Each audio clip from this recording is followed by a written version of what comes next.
sir. Good morning. Well, Good. When did you come back to Uganda? I've been several times, but just got here on Sunday. Okay. Sir, good morning. How are you? Yes. Good to see you. Pleasure to see you. Yes, sir. Thank you. We're going to see you. How are you, sir?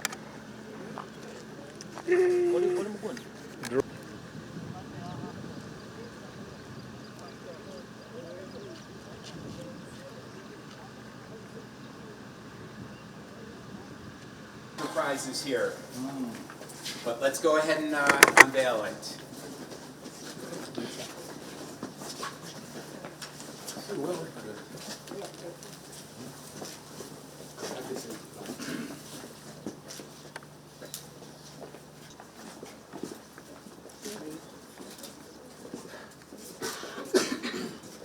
through. Yeah, once they got it.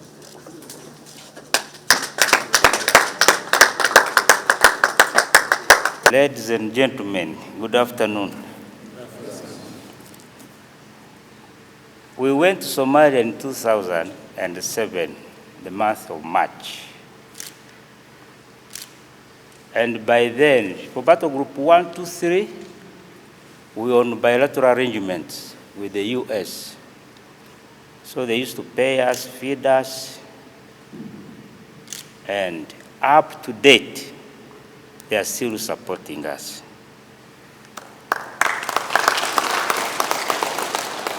Ladies and gentlemen, my colleagues in UPDF, there is no doubt that this is the best facility we have.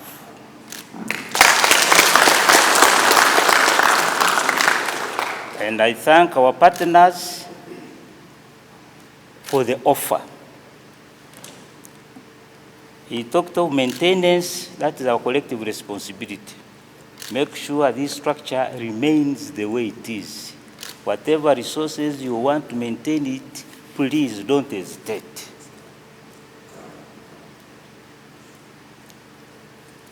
On behalf of the CDF and the UPDF at large, let me take this opportunity to thank the US government for the continued support you are giving us. We are really very, very grateful indeed. And remember, you are supporting the right people on the African continent. When it comes to African solutions, to African problems, I think #1 country on this continent is Uganda.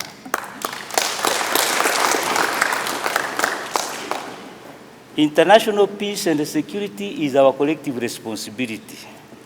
We shall never let down our African brothers and our partners.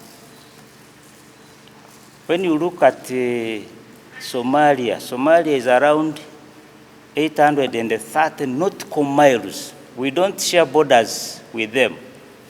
We are the first African country to deploy there, but because of the Pan-Africanism and the ideological clarity of the leadership here, we shall always intervene in any situation once called upon. Others just said African solution to African problem, but how many times have they intervened to sort out these confusions on the African continent? We're always #1. Some people don't understand us. They say, why do you rush? We rush because we want to save our brothers. If we allow them to collapse, then that problem maybe will collapse on us. Uganda now hosts 1.9 million refugees. So please, we should be mindful. Once you get an opportunity to lead a unit, put in all your effort. Tumeelewana? Nani atalinda nchi? Aha. So mkuwe waangalifu sana, okay? Integrity is something very important. You might do all the courses, all the what, but if you are an office of no integrity, of questionable integrity, then your journey is very short. Okay? On behalf of the United States Embassy, it is my privilege to join you this morning for the formal handover of this new auditorium to the Uganda Peoples Defence Forces and the International Support Operation Training Center, and to recognize the UPDF represented here today by Lieutenant General Bakasumba for the continued partnership and commitment to peace, security, and stability in the region and beyond. Sir, with your permission, I would also like to take this opportunity to congratulate you on your recent promotion. Congratulations, sir. Today's event is more than just a transfer of infrastructure. It represents another important step forward in the enduring defense relationship between the United States and Uganda, one that is rooted in a common vision for a secure and peaceful Africa. Singo has long been the center of excellence for Uganda peacekeeping pre-deployment training, and many of my predecessors have said that. It's a center of excellence. So with support through the Global Peace Operation Initiative, the United States is proud to have worked with the UPDF to enhance the institutional capacity, the infrastructure, and the curriculum of the International Peace Support Operation Training Center. Over the years, thousands of UPDF troops trained at this site have served with distinction in international peace support operations, demonstrating discipline, professionalism, and courage under fire. This auditorium will provide a central platform for education, collaboration, and doctrine development, ensuring that Uganda's peacekeepers remain among the most capable and prepared on the continent. Beyond Singo, our defense cooperation continues to deepen. In late 2024, the United States delivered a UN-certified Level 2 field hospital to Uganda, valued at $4.5 million, expanding the UPDF capabilities to deliver surgical and trauma care during peacekeeping missions. Managed by the Uganda Rapid Deployment Capability and UPDF medical personnel, the hospital is ready to support operations in Somalia, Uganda, and stands as a vital asset in regional humanitarian response. Uganda's role in AUSOM, the stabilization mission in Somalia, is indispensable. Since first deploying in 2007, the UPDF has consistently demonstrated professionalism and resilience, even in the most austere and dangerous operating environment. The United States remains a committed partner, having provided over $1.6 billion in direct support to troop-contributing countries like Uganda, and an additional $1.2 billion through contributions to the UN Support Office in Somalia.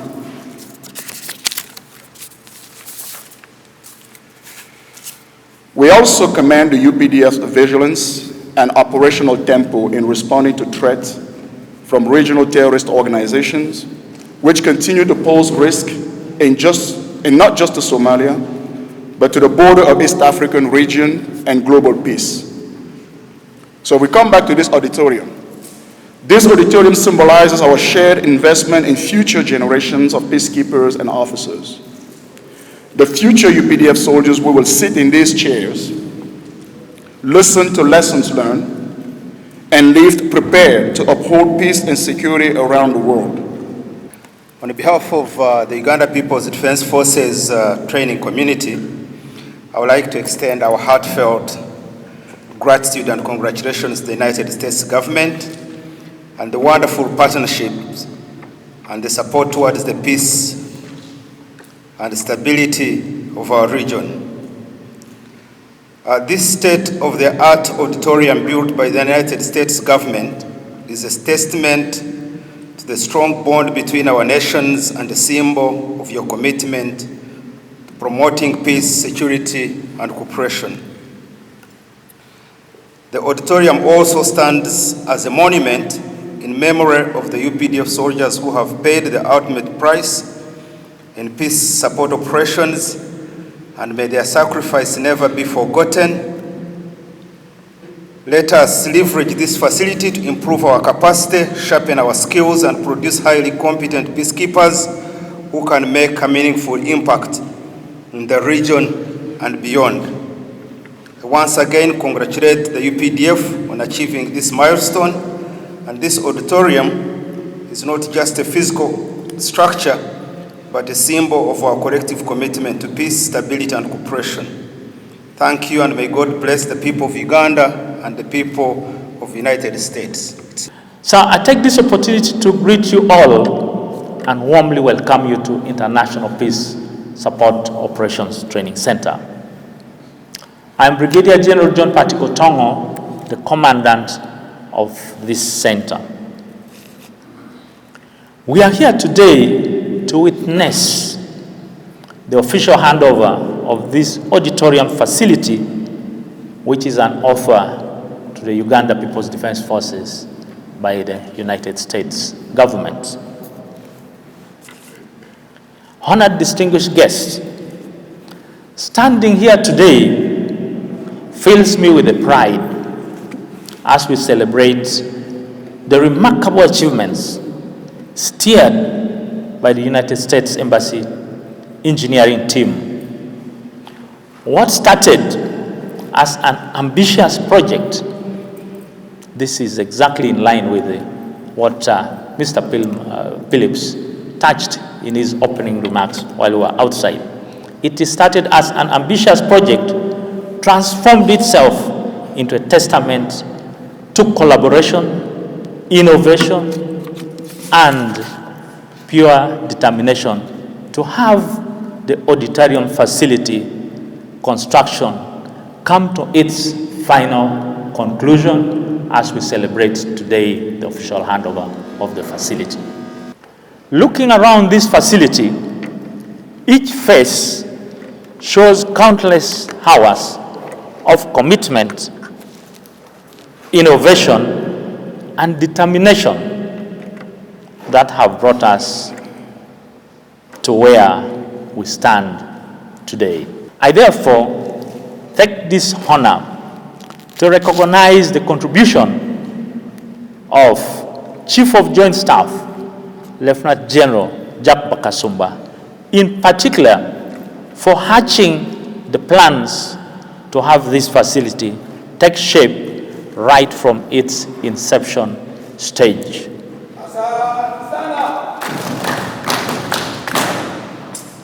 Sir, the construction team led by Engineer James showed incredible flexibility during the course of construction, especially when areas of readjustments were realized. Their commitment to quality and experience sets new standards for our future projects at International Peace Support Operations Training Center. So good afternoon. My name is Palmer Phillips. I'm with the Bureau of Political Military Affairs in Washington, D.C. As part of the Global Peace Operations Initiative. So this building, as we all well know, our U.S.-Uganda GPOI partnership goes all the way back to 2008, all the way back to some of the earliest battle groups. And we've been working cooperatively in various capacities, mostly in training, to prepare the battle groups for Somalia. This project was envisioned actually more than 10 years ago, but through continued conversations, we finally, between General Jack and myself, started in 2018. We started to actually sketch out what this building would look like. So after a few revisions, we came up with this plan, and it's really what we call a multi-purpose auditorium, multi-purpose conference hall. It will enable, as part of the program here at the International Peace Operations Training Center, it'll enable lots of different capabilities for preparing the contingents to deploy to Somalia or elsewhere as part of a peacekeeping mission. So it can seat, sort of at its minimum, It can seat 1,500. A full battle group can come in for battle group wide training, but then it has a number of enhancements with audio, internet, video conferencing, which will enable much smaller training, much more hands-on training, and even some planning capabilities in some of the conference room, where really the UPDF leadership here at Singo has the capability of doing a video conference to some of the deployed contingents in Somalia. The chairs are all collapsible, so you can use that whole first floor for smaller conferences, smaller meetings, all as part of the battle group. And we're real happy with how it turned out. We had a great team, and I noted this during the introduction, but I think this is an important sort of highlight, is that 95% of this facility was constructed by Ugandans. We partnered, of course, with the U.S. company to award the contract, but the winning company came in, and we had some days upwards of 50 or 60 Ugandans working on it.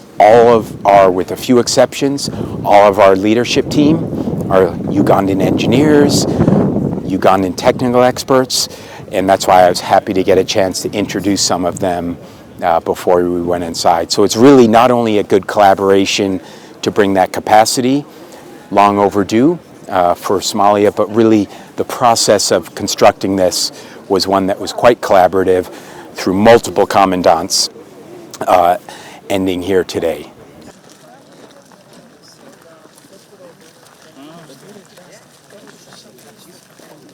How many trees do you have planted so far?